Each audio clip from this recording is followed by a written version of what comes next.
900 দিন পরে আজকে বার্সেলোনা কামব্যাক করলো ক্যাম্প ন্যুতে। 900টা দিন লেগে গেল, 900 দিন প্রায় 3টে বছর।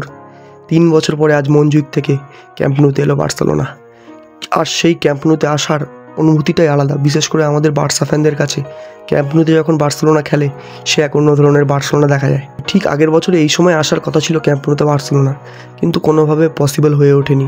সে লাপোর্তার মিস্টেকে হোক বা যাই হোক, কিন্তু দিয়ে আয়না দুরুস্তায় সেটাই হলো আমাদের সাথে। কি অসাধারণ খেলা ভাই, এই খেলাটাই চাই, পুরো বছর ধরে এই খেলাটাই চাই আমাদের।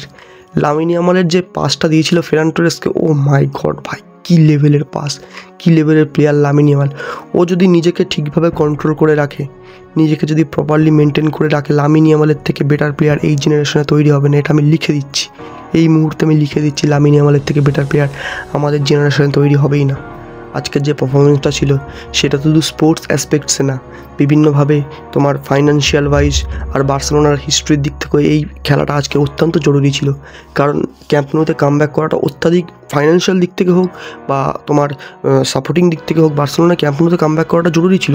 তুমি সে অ্যাম্বিয়েন্স বলো আর যাই বলো, কারণ মনজুইক স্টেডিয়ামটা কীরকম ছিল, মনজুইক স্টেডিয়ামটা ছিল একটা অলিম্পিক স্টেডিয়াম। মানে তোমার স্টেডিয়াম থেকে ফ্যান্সদের দূরত্ব কতটা, অনেকটা দূরত্ব হয়ে যায়। মানে ফ্যান্সদের যে রানিং রাউন্ডটা থাকে, ওই রানিং রাউন্ডটা টপকে গিয়ে তারপরে ফ্যান্সরা স্টার্ট হয়। কিন্তু ক্যাম্প ন্যুতে সেই সবের কোনো ব্যাপার নেই, কারণ ক্যাম্প ন্যু একটা প্রপার ফুটবল স্টেডিয়াম। ক্যাম্প ন্যুর একটা ঐতিহ্য আছে, ক্যাম্প ন্যুর একটা ইতিহাস আছে। তাই আজকে বিশেষ করে ম্যাচ উইন বা হার সেই ব্যাপারে পড়ে আসছে, কিন্তু ক্যাম্প ন্যুতে বার্সেলোনা আসায় আজকে অনুভূতিটা সম্পূর্ণ অন্যরকম। বিশেষ করে আমাদের বার্সা ফ্যানদের জন্য তো অনুভূতিটা উই কান্ট ইভেন এক্সপ্লেন আমাদের অনুভূতিটা আজকে কী।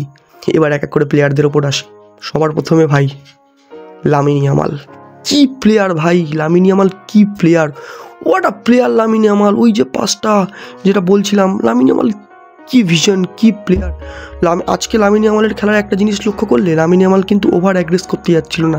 মানে বিশেষ করে যে ব্রেকআপ হওয়ার আগে লামিন ইয়ামাল যেটা করছিল সেটা মানে ব্রেকআপের রিজন বা যাই দাও, কিন্তু লামিন ইয়ামাল ওভারডু করতে গিয়েও ন্যাশনাল লিগের ফাইনাল থেকে শুরু করে ক্লাসিকোতে ওভারডু করতে গিয়ে কিন্তু লামিন ইয়ামাল অনেক মিস্টেক করে ফেলছিল। কিন্তু এই যে ম্যাচটায় আজকে দেখবে লামিন ইয়ামাল হয়তো করেছে, 1-2টো করেছে, যেটাই নেসেসারি। উইঙ্গারদের ক্ষেত্রে তোমার ড্রিবল যদি নাই করতে গেলাম, তাহলে টেকন যদি নাই নিতে গেলাম, তাহলে কিসের উইঙ্গার হলাম। সে এখন দেখো ডোকু, এস্তেভাও, পালমার উইঙ্গার না, পালমার ইন শিফট নাম্বার 10, কিন্তু উইঙ্গার হয়ে তোমাকে প্রপারলি ডুয়েলে যেতেই হবে। কিন্তু লামিন ইয়ামাল আজকে কোনো জিনিস ওভারডু করতে যায়নি। ড্যান ভিভিয়ানের সঙ্গে 1v1 এসেও সে কিন্তু কোনো জিনিস ওভারডু করতে যায়নি, সে প্রপার নিজের গেমটা চালিয়ে গিয়েছে। সঠিক টাইমে পাসিং, কুন্ডের সঙ্গে 1-2, ফেরান টোরেসের সাথে 1-2, প্রপারলি লামিন ইয়ামাল আজকে নিজের বেস্টটা দিয়েছে। আজকে Lamine Yamal man of the match. আজকে অন্য কোনো প্লেয়ার তাদের ম্যান অফ দ্য ম্যাচ দাবি করতে পারে না। যে পারফরমেন্সটা লামিন ইয়ামাল দিয়েছে ক্যাম্প ন্যুয়ের প্রথম ম্যাচ, আর সেই ম্যাচের man of the match Lamine Yamal, এর থেকে পোয়েটিক আর কী হতে পারে। সব কিছু করেছে আজকে লামিন ইয়ামাল, শুধু গোলটা পাওয়াই বাকি ছিল তার। বিশ্বাস করো, গোল যেন লামিন ইয়ামালের হতে চায় না। তারা বলে মাত্র আগের সিজনে 9টা গোল করেছে, কি প্লেয়ার লামিন ইয়ামাল, কিন্তু 9টা গোল দেখলে হবে না ভাই। ম্যাচে লামিন ইয়ামালের ইম্প্যাক্ট শুধু ফুটবলে গোল দিয়ে বিচার করলে হয় না, গোল যে প্লেয়ারটা করাচ্ছে, যে খেলাটা প্লে মেকিং করছে তার কথাটাও বলো। ফুটবল তো সেটাভাবেই হয় না, চোখ দিয়ে দেখতে হবে। প্লে মেকিং থেকে শুরু করে আজকে উইঙ্গারে টেক অন করার থেকে শুরু করে লামিন ইয়ামাল কিন্তু ইনভার্ট নাম্বার 10-এ আসছিল। খেয়াল করে দেখবেন লামিন ইয়ামাল বারবার নাম্বার 10-এ নেমে আসছিল, যেখানে ফেরমিন লোপেজ আর ড্যানি অলমো আগে পুশ করছিল, লামিন ইয়ামাল কিন্তু ওদের জায়গাটা কভার করছিল পুরো প্রপারলি। প্লে মেকিং থেকে লামিন ইয়ামালের থেকে বেস্ট প্লে মেকার বার্সেলোনায় পেদ্রির পরে যদি ভালো প্লে মেকিং প্লেয়ার থেকে থাকে সেটা হচ্ছে লামিন ইয়ামাল। কিন্তু এটা 100% মানতেই হবে, hands down the best player on the pitch. এমনকি ডিফেন্সে এসেও কুন্ডির সাহায্য করা থেকে শুরু করে কী করেনি প্লেয়ারটা। আজকে 100% deserving man of the match Lamine Yamal. এবার আসি ফেরান টোরেসের কথায়। ফেরান কিন্তু যেটুকু করার সেটুকু করে। ফেরান এমন একটা প্লেয়ার, ফেরান যদি 5টা গোলও করে তাও কিন্তু লোক থেকে ক্রিটিসাইজ করবেই, কারণ ফেরানের গেম প্লেটা এমনই। ফেরান অনেক সময় 1v1 পেয়ে গোলকিপারকে বা এক্সট্রা কিছু করতে গিয়ে কিন্তু ফেরান নিজের এটা মিস করে দেয়। ফেরান কিন্তু খারাপ প্লেয়ার মোটেই না। যে প্লেয়ার তোমার একটা ম্যাচে 2টো গোল করে যাচ্ছে সেই প্লেয়ার কখনো খারাপ হতে পারে না।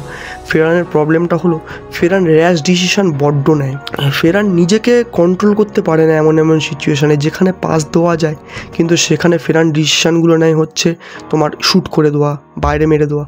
ফেরান কখনোই খারাপ প্লেয়ার না, ফেরান সবসময় ভালো প্লেয়ার, কিন্তু ফেরান যদি নিজেকে একটু মানে র্যাশ ডিসিশনগুলো না নেয়, ফেরানকে কিন্তু আমরা বার্সেলোনা হয়তো প্রপার নাম্বার 9 নাও রাখতে পারি, কিন্তু পরের সিজনে যদি হ্যারি কেন আমাদের বার্সেলোনায় চলে আসে, ফেরান কিন্তু একটা অসাধারণ ব্যাকআপ হয়ে যাবে।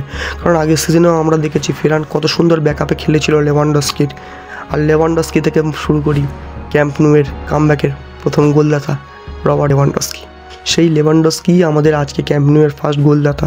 হয়তো লেভানডস্কির টাচ একটু খারাপ বা লেভানডস্কির বয়সের সাথে সাথে ইম্প্যাক্ট কমেছে, অবশ্যই ইম্প্যাক্ট কমারই কথা, কারণ 37 বছর বয়সে এসেও বার্সেলোনায় খেলছে, লা লিগার মতো কম্পিটিটিভ লিগে খেলছে, একটা সাধারণ ব্যাপার না। রবার্ট লেভানডস্কির যদি তুমি সাবস্টিটিউট খেলাতে পারো, এখনও রবার্ট লেভানডস্কি একটা ভয়ঙ্কর নাম্বার 9। তোমার রবার্ট লেভানডস্কি এমন কিছু কাজ করে যেখানে আজ প্রপার নাম্বার 9গুলো করতে পারে না। ডিফেন্স এসে সাহায্য থেকে শুরু করে বল বিল করা। রবার্ট লেভানডস্কির খেলাটা কীরকম, রবার্ট লেভানডস্কি নাম্বার 6-এ নেমে আসবে, পুরো 6-এ নেমে এসে বল বিল্ড আপ করে 10-এ যাবে, 10 থেকে 9-এ ঢুকবে, ফক্স ইন দ্য বক্স হয়ে যাবে। রবার্ট লেভানডস্কি বার্সেলোনার যে হান্সি ফ্লিকের গেম প্লের জন্য রবার্ট লেভানডস্কির খেলাটা অত্যাধিক জরুরি। শেষ সিজনটায় আমি চাই রবার্ট লেভানডস্কি নিজের পুরোটা দেখার, আমাদের বার্সেলোনাকে কিছু ট্রফি জিততে সাহায্য করুক। মাঝধারী এরিক গার্সিয়া যখন আজকে উঠে যাচ্ছিল, তখন পুরো ক্যাম্প নু স্টেডিয়াম দাঁড়িয়ে তোমার অ্যাপ্লস করছিল, আর সেই অ্যাপ্লসটা 100% এরিক গার্সিয়া ডিজার্ভ করে। কারণ তোমার বার্সেলোনা এরিক গার্সিয়া হচ্ছে আমাদের সার্জিও রবার্তো, যে পজিশন বলবে সেই পজিশানে। সিবি দরকার, এরিক গার্সিয়া বলবে আমি আছি। আরবি দরকার, এরিক গার্সিয়া বলবে আমি আছি। সিডিএম দরকার, এরিক গার্সিয়া বলবে আমি আছি। গোল স্কোরারের জন্য হেডিং দরকার, এরিক গার্সিয়া বলবে আমি আছি। Eric Garcia is everywhere. হয়তো প্রপার ডিএম না এরিক গার্সিয়া, বা ফ্র্যাঙ্কি আর পেদ্রির জুটি চলে এলে, ফ্র্যাঙ্কি রেড কার্ডে যেহেতু আজকে বাইরে ছিল, ফ্র্যাঙ্কি আর পেদ্রির জুটি চলে এলে হয়তো এরিক গার্সিয়া সিবিতে খেলবে বা আরবিতে খেলবে। কুন্ডের ব্যাপারে আসছি, আরবিতে খেলবে। কিন্তু আজকে এরিক গার্সিয়ার পারফরমেন্স দেখার মতো ছিল। হয়তো 10-on-10 number 10-on-8 10-on-7 performance আরামসেই বলা যেতে পারে। এরিক গার্সিয়া দুর্ধর্ষ খেলেছে আজকে। আর জেরার্ড মার্টিনের কথা তো না বললেই নয় ভাই। এই মানুষটাকে জেরার্ড মালদিনি, লর্ড জেরার্ড কি না কি বলে ছোটো করা হয়েছে। আজকে সবার মুখে প্রায় ঝামা ঘষে দিয়ে ক্যাম্প নুয়ের প্রথম ম্যাচে আজ জেরার্ড মার্টিনের পারফরমেন্সে খুঁত নেই। জেরার্ড মার্টিন আমাদের বার্সেলোনার ডিফেন্সে খুঁতটার কারণ হচ্ছে আমরা হাইলাইন খেলি, হাইলাইনের জন্য আমাদের ডিফেন্স এক্সপোজ হবে, এটার কোনো বিকল্প নেই। কারণ আগের সিজনেও ডিফেন্স এক্সপোজ হয়েছে, এই সিজনেও ডিফেন্স এক্সপোজ হবে, সেটা বলা যায় না। কিন্তু জেরার্ড মার্টিনের যখনই হয়তো অ্যাটাকিংয়ে জেরার্ড মার্টিনের অবদান সেরকম নেই বালদের মতো অ্যাটাকিংয়ে, কারণ প্রথমের দিকে তো জেরার্ড মার্টিন পুরো সিবিতেই খেললো। অ্যাটাকিংয়ে বালদের মতো আউটপুট জেরার্ড মার্টিনের দেওয়ার ক্ষমতা নেই, কিন্তু জেরার্ড মার্টিন যতটা করে as a defender, as a CB, সেটা নিঃসন্দেহে কি অবশ্যই ভালো। জেরার্ড মার্টিনের পারফরমেন্স অবশ্যই ভালো। জেরার্ড মার্টিন কিন্তু বালদের জায়গাটা প্রপারলি নিয়ে খেলতে পারবে, সেটা নিয়ে আমাদের বার্সা ফ্যানদের কোনো সন্দেহ নেই, আর সন্দেহ হওয়াও উচিত না। জেরার্ড মার্টিন যে লেভেলের পারফরমেন্স দিচ্ছে, আমাদের বার্সা ফ্যানদের সন্দেহ করার কোনো জায়গায় নেই। হয়তো বালদেকে রিপ্লেস করার ক্ষমতা এখন নেই জেরার্ড মার্টিনের, কিন্তু যদি নিজের কনসিস্টেন্সি ধরে রাখতে পারে, জেরার্ড মার্টিনকে as a proper left back বার্সেলোনার আশা করা যেতে পারে। Gerard Martin as a backup তো অসাধারণ ব্যাকআপ, মানে সিবিতেও জেরার্ড মার্টিনের পারফরমেন্স ভালো। আজকে কুবার্সিয়া জেরার্ড মার্টিনের সিবি যে পেয়ার ছিল, সিবিতেও খুব একটা খারাপ খেলেনি জেরার্ড মার্টিন, নিজের যেটুকু করার সেটুকু জেরার্ড মার্টিন কমপ্লিট করেছে। জোয়ান গার্সিয়া ভাই, এই প্লেয়ারটাকে নিয়ে যদি কথা না বলি তাহলে আর কি বলবো। 4-0 গোলে এগিয়ে আছি আমরা, সেই সময় আমাদের টিমের মোটিভ এগিয়ে থাকবে গোল করার বা সেই সময় কাউন্টার অ্যাটাক পায় অ্যাথলেটিক বিলবাও। সেই যে একটা সেভ দিল জোয়ান গার্সিয়া ভাই, সেজনি অবশ্যই বার্সেলোনার অনেকে লেজেন্ড মনে করবে না, অনেকে, আমি তো ভাই সেজনিকে খুব ভালোবাসি, সেজনির মতো ক্যারেক্টার থাকা জরুরি, কিন্তু ভাই জোয়ান গার্সিয়া অ্যাজ আ গোলকিপার আমি এক্সপ্লেন করতে পারবো না যে কতটা ব্লেসড আমরা বার্সেলোনা ফ্যানরা জোয়ান গার্সিয়াকে অ্যাজ এ গোলকিপার পেয়ে। জোয়ান গার্সিয়ার মতো প্লেয়ারদের আমাদের বার্সেলোনার অবশ্যই দরকার, কারণ আমরা আমাদের আর্চ রাইভালকে রিয়াল মাদ্রিদের তোমার বড় বড় ম্যাচে, যে ম্যাচে বেরোনোর কোনো জায়গা নেই, সেই ম্যাচ থেকে কুর্তোয়া এমন ম্যাচ বার করে দেয়। আমরা তখন ভাবতাম যে টার স্টেগেনের জায়গায় টার স্ট্যাচু, টার স্টেগেনকে অনেক ট্রোল করা হয়, টার স্টেগেনের ব্যাপারটা আলাদা, টার স্টেগেনের সিচুয়েশনটাকে এখন সাইডে রাখলাম। কিন্তু জোয়ান গার্সিয়া ভাই, বার্সা ফ্যানদের কোনো আইডিয়া নেই আমরা স্প্যানিওলের কাছ থেকে কী রবারি করেছি জোয়ান গার্সিয়াকে নিয়ে। অনলি 25 মিলিয়ন দিয়ে জোয়ান গার্সিয়ার মতো জেমকে নিয়ে নেওয়া, আমরা হয়তো এখন বুঝতে পারবো না জোয়ান গার্সিয়ার ভ্যালুটা, আজ থেকে 10 বছর পরে আমরা বুঝতে পারবো জোয়ান গার্সিয়াকে নিয়ে আমরা মানে বার্সা ফ্যানরা কতটা ব্লেসড। হয়তো র্যাশফোর্ড ফিরে এলে Rashford as a striker start করবে, আর Raphinha as a left winger start করবে, Fermin as a number 10 start করবে, ফ্র্যাঙ্কি আর পেদ্রি ডবল পেভিটে খেলবে। কিন্তু ভাই রাফিনা আসার পরে ভাই আমি তো চাই ভাই রাফিনা তার সবটুকু দিয়ে খেলুক, কারণ রাফিনা যে ডিসরেসপেক্ট পেয়েছে ব্যালন ডিওরে 5th, নো ফিফা ম্যানস 11-এ, ভাই রাফিনা যতটা আন্ডাররেটেড প্লেয়ার, রাফিনা আরও আরও খিদে নিয়ে আসবে, আরও নিজেকে বুস্ট করে আসবে যে দেখো আমিও পারি, আমরাও পারি। আমি তো রাফিনার খেলা দেখার জন্য অত্যাধিক এক্সাইটেড হয়ে আছি। পরের ম্যাচ চেলসির সাথে রাফিনার খেলা দেখার জন্য তো মানে রাফিনা অবশ্যই 100% রাফিনাকে স্টার্ট করতেই হবে এই ম্যাচটাতে। নেগেটিভ পয়েন্টে তো আসা উচিত না, কিন্তু তাও তো কিছু খুঁত থেকেই যায় নাকি ম্যাচের মধ্যে।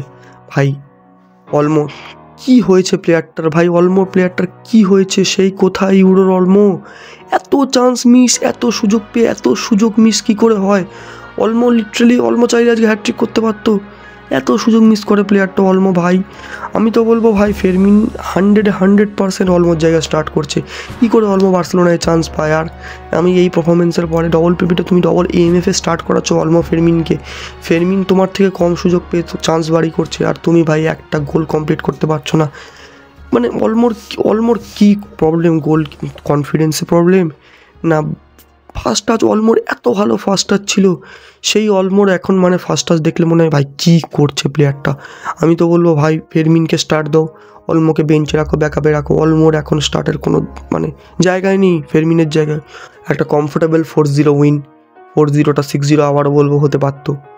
তোমার ফার্স্ট গোলটা উনাই সিমনের ভুল ছিল, সেটা ক্যাপিটালাইজ করা। অনেক গোল মিস করেছে, অনেক বার্সেলোনার আজকে গোল অনেক মিস হয়েছে। যদি ঠিকঠাক গোল করতে পারতো অনেক গোল করতে পারতো আজকে।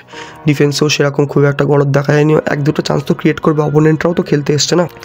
আজ অ্যাথলেটিক ক্লাব যতটা না খারাপ খেলেছে, বার্সেলোনার পারফরমেন্স পুরো ওভারশ্যাডো করে দিয়েছে। আমি বলছি তো মনজুইকের থেকে ক্যাম্প নুতে আসা সাইকোলজির পক্ষেও আমাদের অনেক ফেভার করেছে।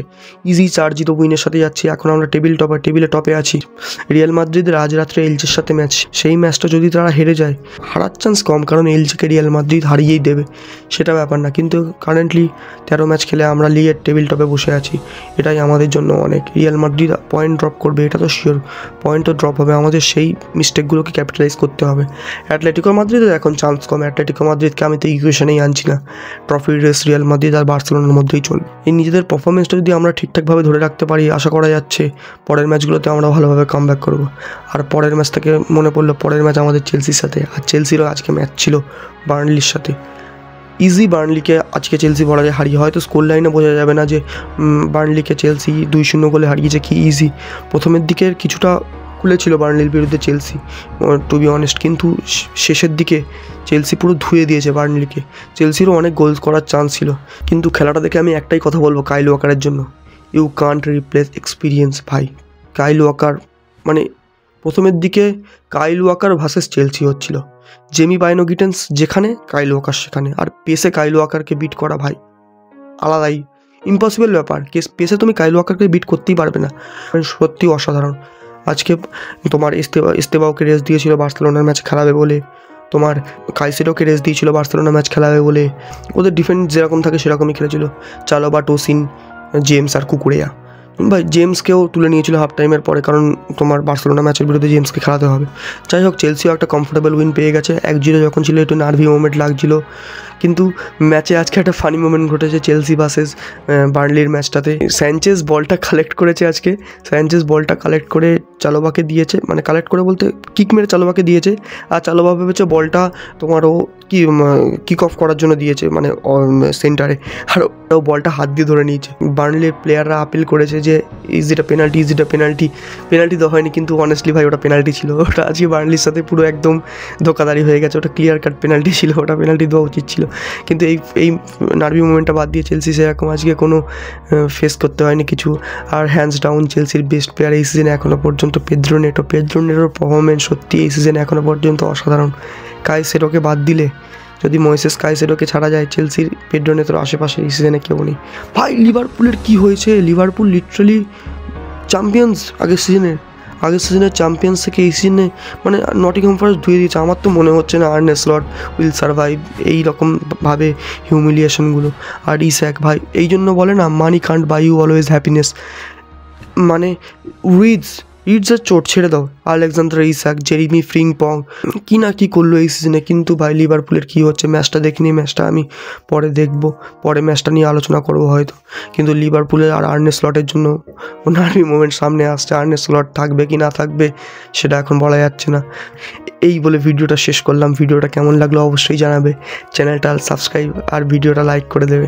ভিডিওটা দেখার জন্য অসংখ্য ধন্যবাদ।